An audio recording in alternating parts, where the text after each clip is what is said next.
పెట్టమే. పెట్టానండి, తెస్తున్నా. ఇగో ఇక్కడ పెట్టాను, తీసుకోండి.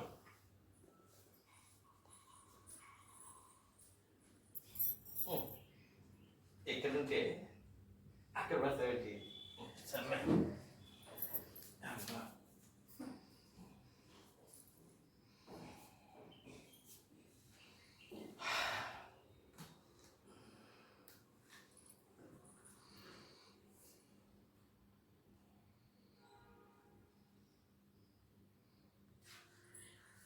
ఏమండి, ఎవరితో అంతలా మాట్లాడుతున్నారు?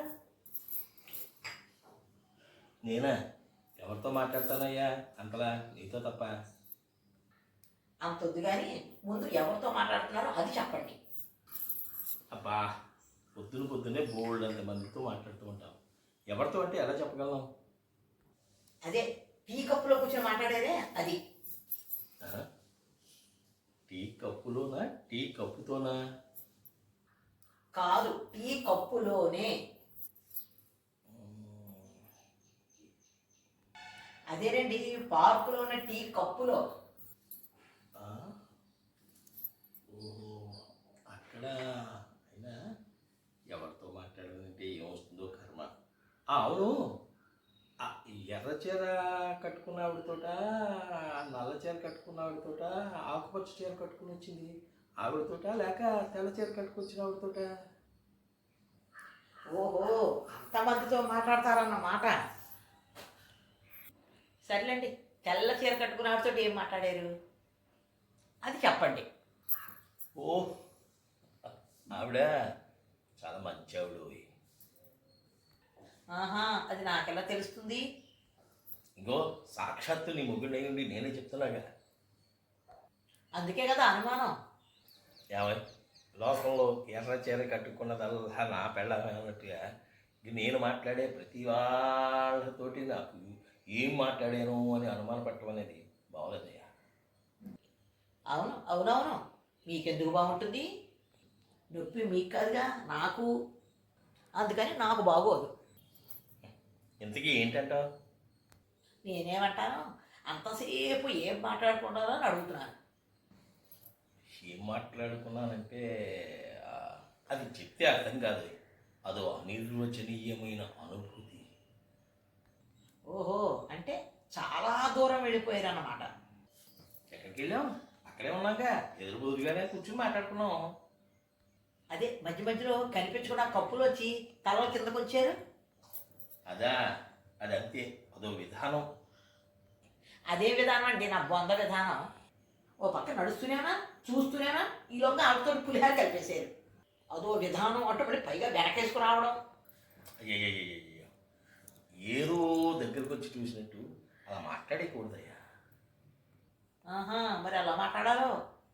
అది వదిలే. కానీ ఇంతకీ నా మనసులో నీ మీద మంచి ఉద్దేశం ఉంది, అలాగే నీ మనసులో నా మీద ఉన్న ఉద్దేశం ఏంటో చెప్పు. ఏముంది, ఆవిడతో మీరు చనువుగా ఉంటారు కదా, అదే నా అనుమానం. నీ అనుమానం సంత మార్కెట్కి వెళ్ళా? నాకు ఇంకొకరిని భరించే శక్తి లేదు, ఓపిక లేదు.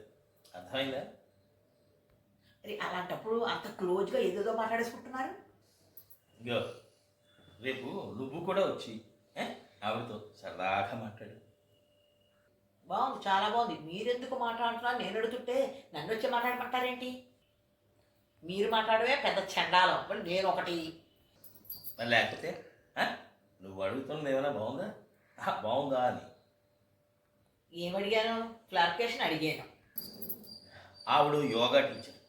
ముక్కు మూసుకున్న దగ్గర నుంచి శ్వాస పీల్చి శ్వాస వదిలేదాకా అన్ని ప్రక్రియలు నేర్పింది. ఏంటి, ఆవిడ యోగా టీచరా? కాకపోతే ప్రేమ పాఠాలు నేర్పడానికి వచ్చినటువంటి లవ్ టీచర్ అనుకుంటున్నావు. ఏమోనండి, పొరపాటు పడ్డాను.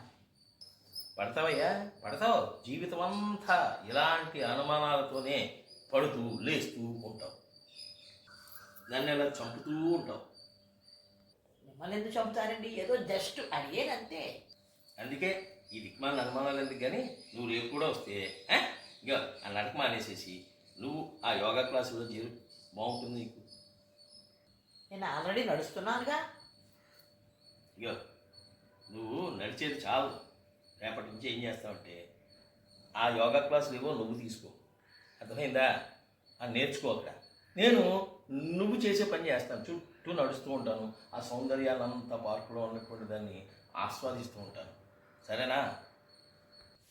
మనసు కూడా ప్రశాంతంగా ఉంటుంది, ఎటువంటి దిక్కుమాలిన అనుమానాలు లేకుండా. వద్దండి బాబు, ఏదో పొరపాటున అనేసాను. నా యోగం ఈ మధ్య బాగోట్లేదు, పైగా యోగా క్లాస్ ఒకటా నాకు. యోగా అనేది మన యోగం బాగుండటానికి, ఆరోగ్యంగా ఉండటానికి, మనస్సు చంచలంగా వెళ్లకుండా, ఎటువంటి అనుమానాలకి అపప్రదలకి తావు లేకుండా స్థిర చిత్తంతో ఉంచడానికే ఈ యోగా. మన చిత్తం క్లీన్గా ఉండకపోతే ఇంకో ఇలాంటి చెత్త చెత్త అనుమానాలే వస్తూ ఉంటాయి. ఏమండి క్షమించండి, ఏదో తెలియక అన్నాను, నన్ను వదిలేయండి. మీ యోగా మీది, నా నడక నాది. అంతే వింటావా? ఇంకేం లేదు కదా నా మీద అనుమానం?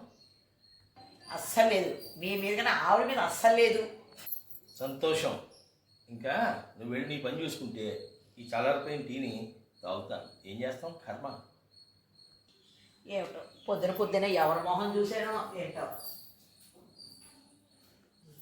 దరిద్రం కాకపోతే టీ కప్పులో తుఫాను అంటే ఇదేనేమో.